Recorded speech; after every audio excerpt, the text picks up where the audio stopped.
चलिए सवाल को ध्यान से पढ़ेंगे। एक अवतल दर्पण के सामने 15 सेंटीमीटर दूरी पर एक वस्तु रखी है। यदि दर्पण की फोकस दूरी 30 सेंटीमीटर हो तो प्रतिबिंब की स्थिति और प्रकृति ज्ञात कीजिए। तो बेटा सबसे पहले हम देखते हैं कि दर्पण कौन सा है। आपका दर्पण अवतल दर्पण है, यानी अवतल दर्पण की जो फोकस दूरी होगी वो कैसी होगी, ऋणात्मक। तो सबसे पहले हम लिख लेते हैं फोकस दूरी कितनी दी हुई है, 30 सेंटीमीटर, यानी जो आपका f है, f को क्या बोलते हैं, फोकस दूरी। f का मान कितना है, 30 सेंटीमीटर। पहले भी आपको बताया है कि अवतल दर्पण है तो इसकी फोकस दूरी कैसी होगी, ऋणात्मक होगी। ठीक है। अगली इन्फॉर्मेशन आपको दी हुई है कि जो आपका 15 सेंटीमीटर दूरी पर क्या रखी हुई है, एक वस्तु।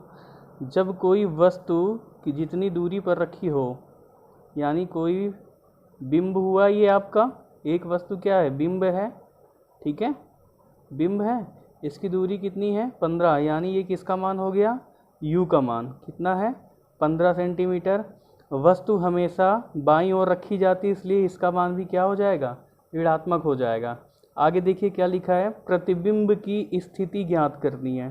ठीक है, और प्रकृति ज्ञात करनी है। क्या क्या ज्ञात करना है, प्रतिबिंब की स्थिति और प्रकृति, यानी हमें v का मान अगर ज्ञात हो जाए तो हमें स्थिति ज्ञात हो जाएगी प्रतिबिंब की। ठीक है, और आगे प्रकृति ज्ञात करते हैं। चलिए देखिए, आपके दर्पण का जो सूत्र होता है वो होता है 1/f बराबर 1/v प्लस 1/u। ठीक है, अब हमें मान किसका निकालना है, v का, तो हम क्या करेंगे, डायरेक्ट 1/v बराबर क्या कर सकते हैं, 1/f माइनस 1/u। ये हमारा v को ज्ञात करने का फार्मूला बन गया आपका। ठीक है, चलिए इसमें मान रख लेते हैं। 1/v बराबर f का मान क्या है, -3, यानी -30, 30 है बेटा, 3 नहीं 30 है। ठीक है, माइनस का चिन्ह है तो यहाँ पर माइनस हो गया। u का मान क्या है आपका, -15। ठीक है, तो इसको हम कोष्टक में लिख लेते हैं।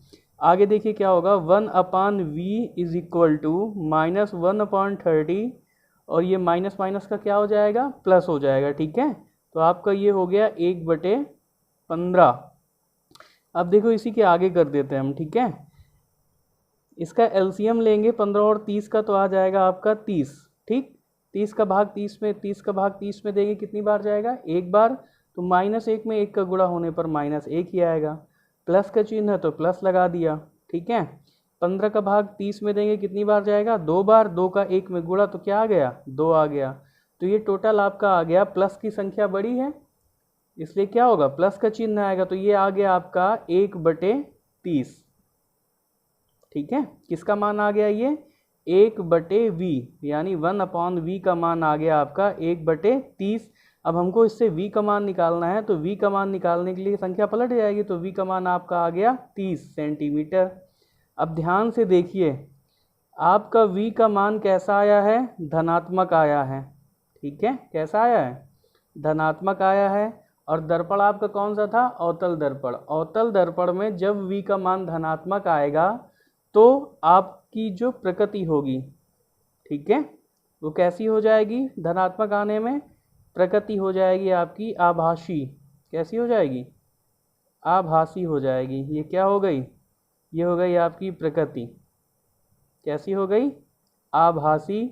और प्रतिबिंब की स्थिति क्या है, प्रतिबिंब आपका बन रहा है दर्पण के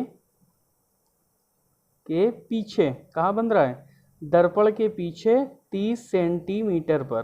ठीक है, दर्पण के पीछे 30 सेंटीमीटर की दूरी पर प्रतिबिंब की स्थिति है। और प्रकृति कैसी है इसकी, प्रकृति आपकी बेटा आभासी है।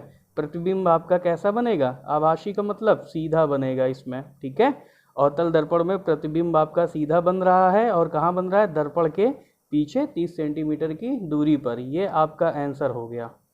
ठीक है बेटा, अगर आपको ये सवाल समझ में आया हो तो वीडियो को लाइक करें।